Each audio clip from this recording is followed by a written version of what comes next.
Kanina nga ay opisyal nang lumabas ang balita na na-trade na si James Harden patungong Cleveland Cavaliers matapos pumayag ang LA Clippers na ipadala ang 11-time All-Star pabalik sa Eastern Conference sa gitna ng kanyang pinakamagandang scoring season sa loob ng 6 na taon.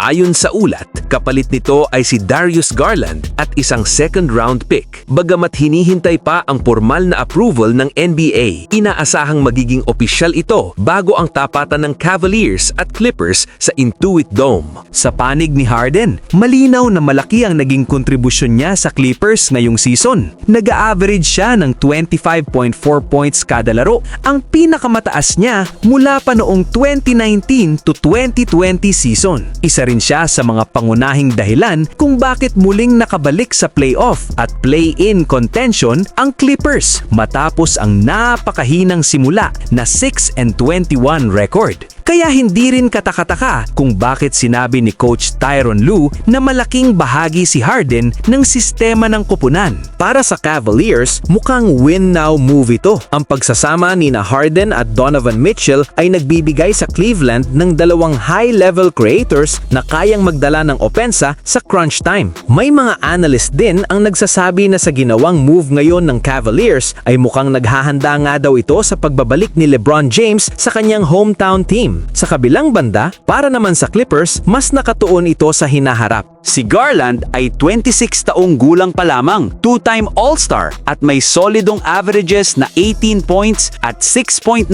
assists kada laro. Kaya pwede siyang maging bagong mukha ng backcourt ng LA. Dagdag pa rito, ayon sa ilang analyst, posibleng hindi pa dito magtatapos ang galawan ng Clippers. Dahil na-trade na si Harden, may tsansa raw na isunod na rin sina Kawhi Leonard at Ivica Zubac kung hindi man ngayong trade deadline ay sa off-season.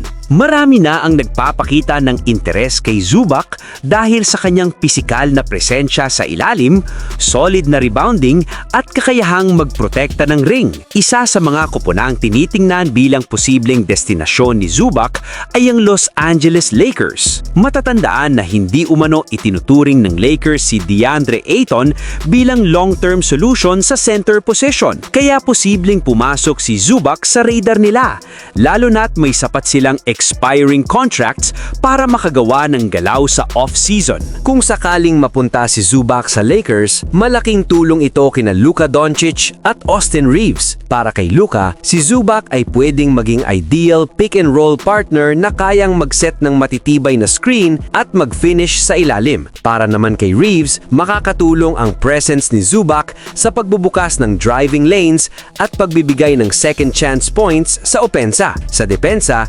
magdadagdag din siya ng stability sa loob, isang aspeto na matagal nang hinahanap ng Lakers. Sa kabuuan, malinaw na maraming domino effect ang posibleng mangyari matapos ang trade ni Harden.